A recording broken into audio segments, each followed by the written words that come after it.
Good morning, Trump's family. Welcome back to my channel. Hope you having a great weekend and God bless you.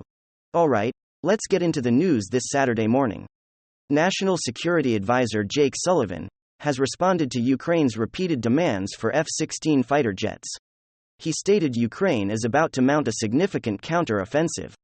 From our perspective, F-16s are not the key capability for that offense.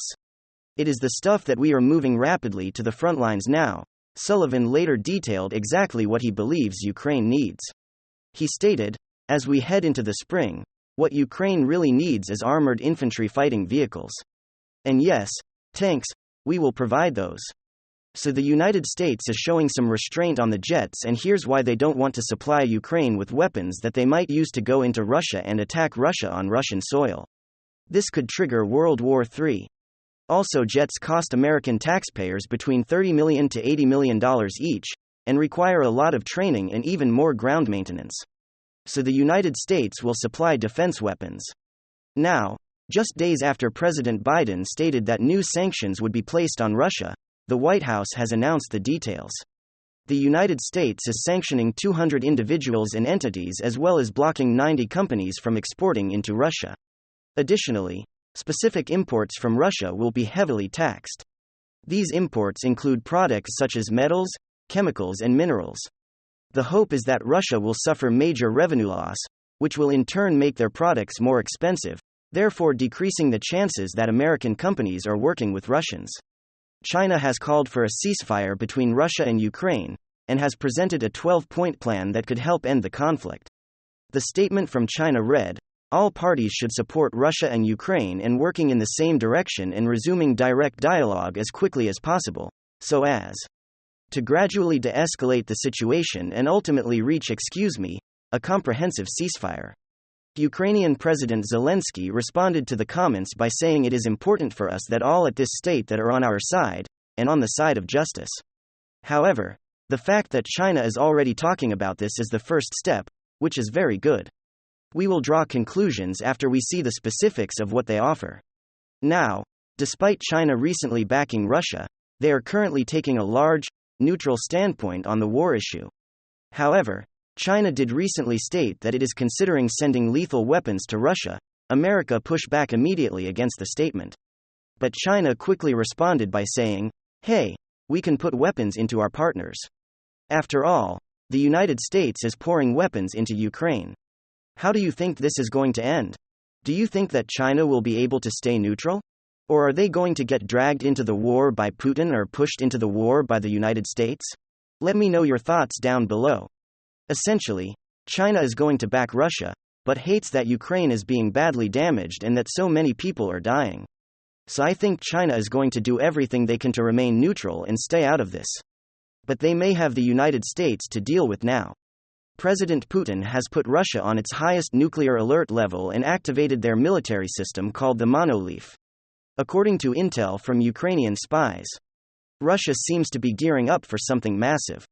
Now, I have no idea what it is and neither do the spies. But according to the intel that's coming out as we cross into the one-year anniversary of this war, they say that Russia is preparing for something very, very big, so I don't know what it could be. I'll continue to scour the news on your behalf and keep you in the loop on what's going on. But that's what was in the news today. Joe Biden has made the decision to increase the number of stationed U.S. military troops in Taiwan due to rising conflict between Taiwan and China. Trump's former national security advisor John Bolton stated that he believes this is the right move. However, he claims more needs to be done. Bolton stated, I would home for a couple of American naval vessels at Shaoxing, Taiwan's biggest harbor, and show the Chinese that we're going to be there training and assisting the Taiwanese against any possible Chinese attack. The aim here is not to win a war that China starts, the aim here is to deter China from doing it. And I believe we can do that and a lot more. So basically, he's saying, listen, pull in a bunch of American warships into the Taiwanese harbor. And that will deter China from making an attack because there will be American soldiers on the island and in the area. So the United States is actively fighting a proxy war with Russia through Ukraine, while at the same time attempting to prevent an even bigger war with China, should they decide to make a move on Taiwan? Now, I gotta be honest, all of this makes me very, very nervous because all of these countries are starting to ramp up their war production. And it could just be one wrong move that triggers an invasion, retaliation, a missile launch, an errant missile that hits and kills somebody important. So it's all very, very nerve-wracking. The major stock indexes were all red today, gold and silver were down, as were Bitcoin and Ethereum. So overall, it seems Wall Street had a bit of an economic panic attack, as we finished the final Friday of the trading month. Now, this typically happens.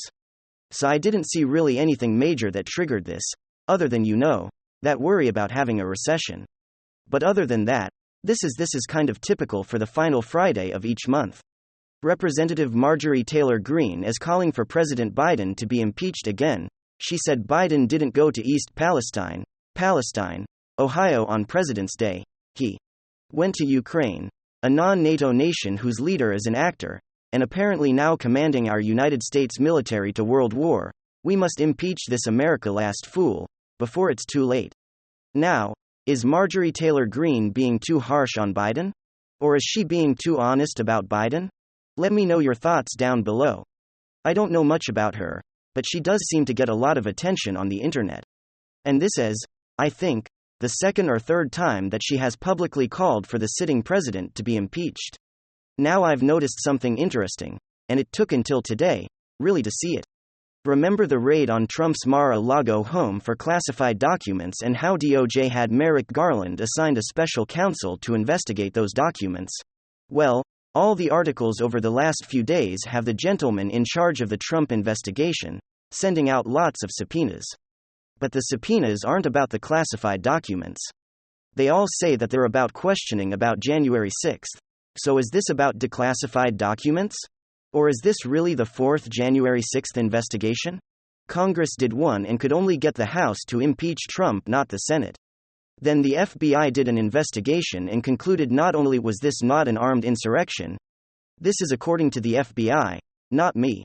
We then had the January 6th committee, which was 9 or 10 months of primetime TV, that according to analysts only changed the mind of 2% of Americans. And now it seems the classified documents scandal at Mar-a-Lago is morphing into another January 6th investigation. So here's a couple of examples. Articles today, if you search, say, Trump's special counsel seeks Representative Scott Perry's phone. This was part of the January 6th committee.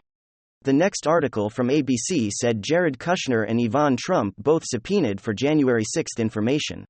The one next to that said subpoenas for January 6th. So did you guys know this? Did you see this? Or have they just been suddenly boiling this frog while nobody's noticing that they're no longer looking at declassified documents at Mar-a-Lago? This whole thing has given one person at the Department of Justice under Merrick Garland's authority to start a fourth January 6th investigation. What do you think is going to come out of all of this? Let me know your thoughts down below. Okay, with technology advancing, artificial intelligence is becoming more capable every day. However, the U.S. Copyright Office has ruled today that AI does not share the same rights as humans when it comes to artwork. The Copyright Office stated in cases where non-human authorship is claimed, appellate courts have found that copyright does not protect the alleged creation. Essentially, this means if AI creates art, it's not owned by anyone and you can't use the legal system or the court system to claim ownership over a piece of art. Kind of interesting. Folks, it's all over the news now. The Hill Mike Lindell says he will sue McCarthy for sharing the footage only with Tucker Carlson. The security footage from January. Newsweek. Michael Dell suing Kevin McCarthy over January tapes. Daily Beast. Michael and Delve. Okay, that's one article. The Wrap. Mike Lindell promises to sue over Tucker Carlson tapes. Now, this is very interesting. It's very interesting for a number of reasons. Democrats have not given the American public all the video footage, all that they were fighting the release of video footage. The reason is not because of security concerns. If it helped them, they wouldn't care at all. Okay. If it helped them politically, they wouldn't care about any security concerns. Their only focus. Minute you're talking about a political party that allowed $1 to $2 billion in property damage, 14,000 arrests, 19 lives lost during a summer. By the way, I support why people demonstrated peacefully. I don't support the $1 to $2 billion in property damage, the lives lost. 14 the curfews, 14,000 arrests all that summer. Security concerns were so grave that summer, 2 years ago, there were curfews in every major city, not one condemnation from a Democrat. CNN stated that there was fiery but mostly peaceful. When they had a journalist in front of a building in flames. It became a meme. So that's a political party that loves chaos and mayhem, if they believe it suits their own political interests. In this case, and again, I support why people demonstrated peacefully, okay. That day in January was a terrible day. Very terrible, should never have taken place. Those people shouldn't be alive today. The 4 out of the 5 people, I believe that's the number of supported Trump who lost their lives in the 5th person. The officer lost his life the day after, okay, but there was a whole lot of information that misinformed regarding a lot of things pertaining to that day. Okay, so there are still prisoners languishing in jail, pertaining to that day. Lindahl might want the video to help some of the prisoners, specific people who have pled guilty, or people who were forced to plead guilty without all the information, all the relevant information. The video footage will either tarnish or obliterate the narrative espoused by Democrats. The narrative from Kinzinger, Cheney and Democrats was that Trump organized an attempt to devour and overthrow democracy. Everybody knows that's not the case. Trump wasn't indicted. If you're a morally superior, highly educated liberal Democrat, just answer this question if you're watching. Okay, just to answer this question, why hasn't Trump been indicted, charged, prosecuted for anything? He was accused of the past 7 years, including January? Why? Answer the question? Why hasn't Trump, and if Kinzinger and Cheney and Democrats are right, and that he led an effort to overthrow democracy? Well, why hasn't Trump been charged? Okay? The reason is that he didn't do that. It was a terrible day, actually shouldn't even have taken place, to tell you the truth. Okay, for a number of reasons. Okay. You cannot, unfortunately, former President Trump, conservatives in general can't, well, that's a whole other story. Okay. Because there were times where they were demonstrations that were peaceful. This was a very, very delicate, difficult situation.